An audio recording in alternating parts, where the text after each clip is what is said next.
नमस्कारम everyone, welcome back to our channel बात पते की। मैं हूं दीपा और आज हम एक बहुत ही इम्पॉर्टेंट टॉपिक कवर करने वाले हैं जिसका नाम है फ्लैक्स सीड। फ्लैक्स सीड अब इतना इम्पॉर्टेंट क्यों है?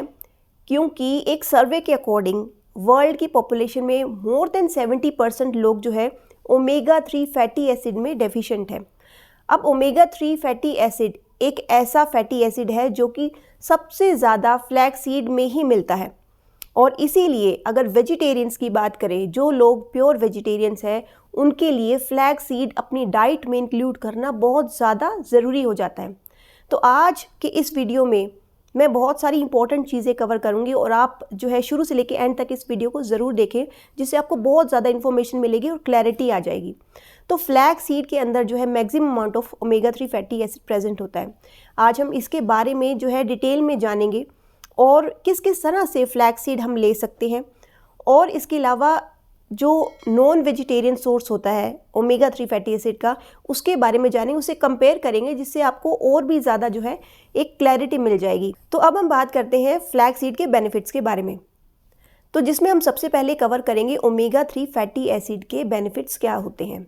ओमेगा 3 फैटी एसिड जो कि फ्लैक्स सीड में सबसे ज़्यादा अमाउंट में प्रेजेंट होता है। अब दूसरी तरफ अगर हम नॉन वेजिटेरियन सोर्सेज को देखें तो उसके अंदर हम बहुत बार देखते हैं कि कोड लीवर ऑयल है, उसमें भी बहुत ज़्यादा ओमेगा 3 फैटी एसिड प्रेजेंट होता है।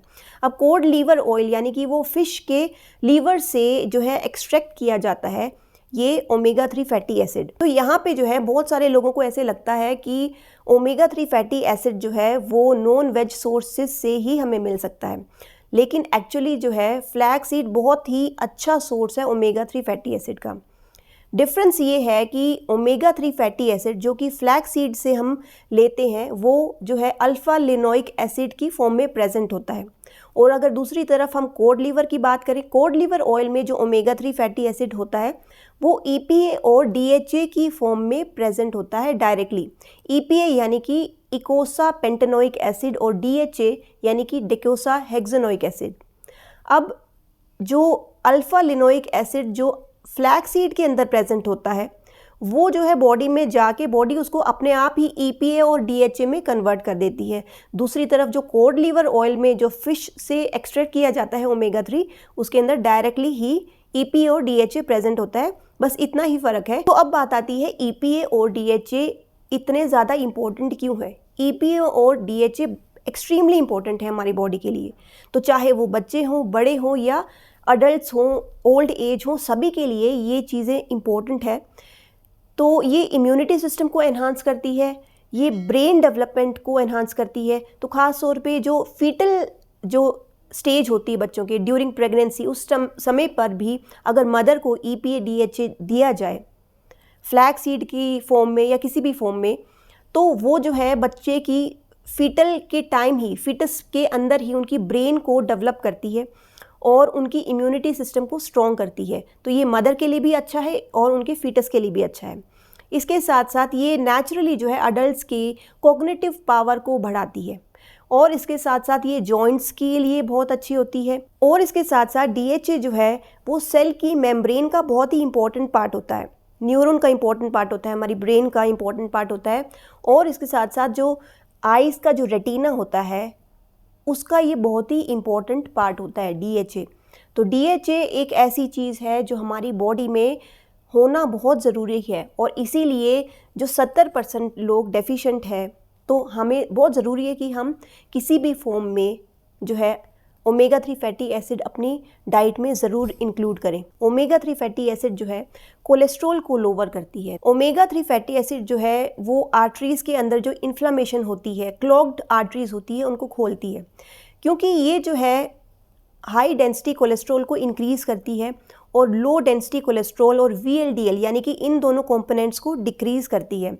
तो जो भी आर्टरीज़ के अंदर जो स्वेलिंग होती है, इन्फ्लामेशन होती है, उसको ये डिक्रीज़ करती है। तो आर्टरीज़ जो है खुलती है और जो है कोलेस्ट्रॉल लोअर होता है और इससे ये भी देखा गया है कि हार्ट की प्रॉब्लम जो है वो कम होती है। जिन लोगों को ज़्यादा हार्ट अटैक आने के चांसेस रहते हैं, उसके अंदर स्टडीज़ में देखा गया है कि ये जो है उस चांसेस को डिक्रीज़ कर देती है। इसके साथ साथ अलसी यानी कि फ्लैक्स सीड जो है ब्लड प्रेशर को भी कम करती है और ये स्टडीज़ में प्रूव भी किया गया है।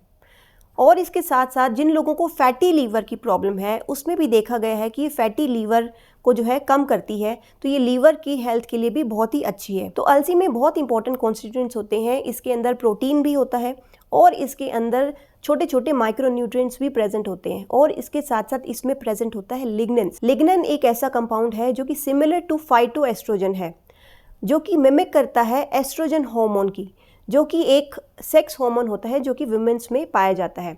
तो ये बहुत सारे कैंसर फॉर्मिंग एजेंट को भी रिड्यूस करता है। ये जो है हार्मोन्स रिलेटेड कैंसर में हेल्प करता है, उसकी ग्रोथ को रिड्यूस करता है, ब्रेस्ट कैंसर को रिड्यूस करने में हेल्प करता है, यूट्रस कैंसर में हेल्प करता है, इवन मेन में प्रोस्टेट कैंसर को भी रिड्यूस करने में ये हेल्प करता है। इसके अलावा अलसी यानी कि फ्लैक्स सीड जो है वेट लॉस में भी बहुत ज़्यादा हेल्पफुल होता है, क्योंकि इसके अंदर soluble as well as insoluble fibre बहुत अच्छे अमाउंट में प्रेजेंट होते हैं। तो ये आपको एक तरह से फुलफिलमेंट देता है, आपको भूख नहीं लगती ज़्यादा। इसके साथ साथ अलसी जो है आई हेल्थ के लिए भी बहुत ज़्यादा इंपॉर्टेंट है, हमारी आँखों के लिए, विजन के लिए बहुत इंपॉर्टेंट होता है। जिन लोगों की आँखें जो है बहुत ड्राई रहती है, ख़ास तौर पे अगर इस समय की बात करें, ज़्यादातर लोगों को जो है आजकल ड्राई आइज़ की प्रॉब्लम रह रही है, तो अलसी जो है ड्राई आइज़ की प्रॉब्लम में हेल्प करता है।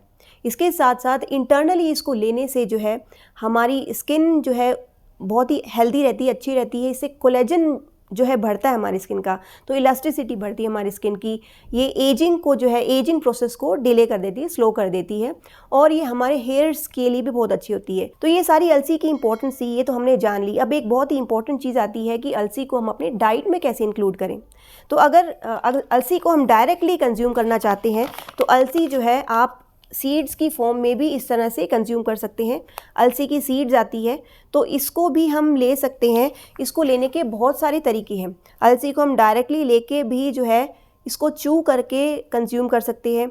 अगर आप अलसी को इस तरह के फॉर्म में, सीड्स की फॉर्म में कंज्यूम कर रहे हैं, तो कुछ बातें इंपॉर्टेंट हैं कि आप इसको जो है एक बार ड्राई रोस्ट कर लें। ड्राई रोस्ट करने से क्या होगा, एक तो इसका टेस्ट बहुत ही नटी फ्लेवर आ जाएगा, बहुत ही अच्छा फ्लेवर आएगा जो आपको अच्छा लगेगा खाने में, आप डेली इसको कंज्यूम कर पाएंगे।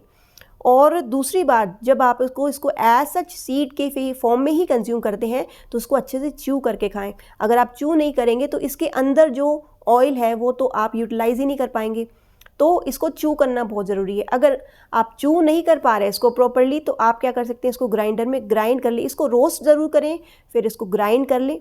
ग्राइंड करने के बाद आप इसको एक जार में रख लें। तो उस जार को जो है आप इस तरह से बनाएं कि आप 10-15 दिन में उसको कंज्यूम कर लें और उसको फ्रिज में रखें। तो ये तो हो गया अलसी के सीड्स लेने का तरीका। और आप इसको अलग अलग फॉर्म में ले सकते हैं। आप इसको दही के अंदर डाल सकते हैं, कोई भी आप सब्जी बना रहे हैं उसके ऊपर आप जो है इसको डाल लें, दाल कंज्यूम करें, दाल में डाल लें। आपका जो आटा है जिसको आप डो चपाती बनाते हैं उसके अंदर भी आप डाल के इसको यूज़ कर सकते हैं। तो ये सारे कुछ तरीके हैं जिससे आप अलसी को कंज्यूम कर सकते हैं, अलसी के सीड्स को कंज्यूम कर सकते हैं। इन केस अगर आप जो है अलसी के सीड्स को नहीं ले पाते तो हम क्या करें, तो हम क्या कर सकते हैं, अलसी के ऑयल को भी कंज्यूम कर सकते हैं। ये एक बहुत ही क्विक तरीका है। अगर आप सीड्स नहीं कंज्यूम कर पा रहे तो आप अलसी का ऑयल ज़रूर जो है लेना शुरू कर दें। ये बहुत ही ईजी है कंज्यूम करना। तो इस ऑयल को, अलसी के ऑयल को हम कैसे ले सकते हैं, ये अलसी के बीज से ही एक्सट्रैक्टेड है। तो इसकी जो है हमें 1/4 चम्मच लेनी है। तो ये जो टीस्पून होती है जो हमारे किचन में प्रेजेंट होती है, इसकी जो है 1/4 टीस्पून हमें खाने के बाद कंज्यूम करनी है। और आप अलग अलग तरीके से कंज्यूम कर सकते हैं। तो आप जो है इस ऑयल को अपनी दाल में भी ऐड कर सकते हैं, या फिर जब आप अपनी मील जो है फिनिश कर लें, या मील के बाद या मील के पहले आप इसको डायरेक्ट पानी से भी ले सकते हैं। तो 1/4 चम्मच आप इसकी ले सकते हैं और डायरेक्ट पानी से आप इसको कंज्यूम कर लें। तो ये भी एक अलसी का बहुत ही क्विक वे है। इसके अलावा जो लोग अलसी का तेल जो है नहीं ले पाते, उनको जो है इसका फ्लेवर पसंद नहीं है या कुछ किसी भी रीज़न से नहीं ले पाते, तो अलसी के जो है कैप्सूल्स भी आते हैं। तो अलसी के कैप्सूल्स भी है, अलग अलग डोजेज़ में आते हैं। तो अगर बच्चों की बात करें तो 500 mg के कैप्सूल्स जो हैं वो उनके लिए सफिशेंट है।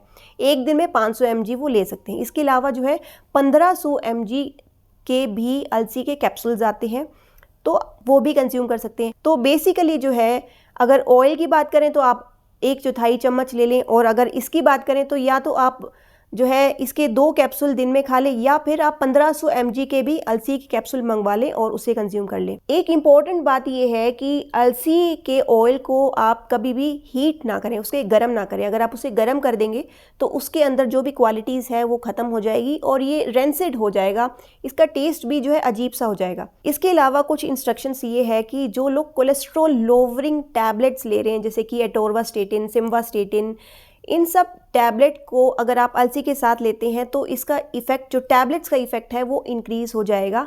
तो ये जान के ही आप अलसी का तेल लें। और जो लोग एंटी कोगुलेंट्स ले रहे हैं, जैसे कि वारफरिन ले रहे हैं, एस्पिरिन ले रहे हैं, तो उस केस में जो है ब्लीडिंग इंक्रीज़ होने के चांसेस हो जाते हैं, क्योंकि ये एक एंटी कोगुलेंट है। तो आई होप कि आपको फ्लैक्स सीड से रिलेटेड ये वीडियो ज़रूर पसंद आया होगा। तो आप इस वीडियो को ज़रूर मैक्सिमम टू मैक्सिमम अपने फ्रेंड्स और फैमिली में ज़रूर शेयर करें, ताकि सभी लोगों को इस जानकारी के बारे में पता चले। और इस वीडियो को देखने के बाद आई एम वेरी श्योर कि आपको भी ज़रूर लगा होगा कि अलसी को आप अपनी डाइट में ज़रूर इंक्लूड करेंगे, और ये बहुत ही अच्छा स्टेप होगा आपकी अच्छी हेल्थ के लिए। इसके साथ साथ मैं आप सभी से रिक्वेस्ट करती हूँ कि आप प्लीज़ मेरे चैनल को सब्सक्राइब ज़रूर करें और साथ साथ बेल बटन ज़रूर दबाएं, ताकि मेरे आने वाले जितने भी वीडियोस हैं उसकी नोटिफिकेशन आपको टाइम टू टाइम मिलती रहे। मिलते हैं नेक्स्ट वीडियो में किसी और नई इन्फॉर्मेशन के साथ। तब तक के लिए stay blessed, be happy, take care, bye bye.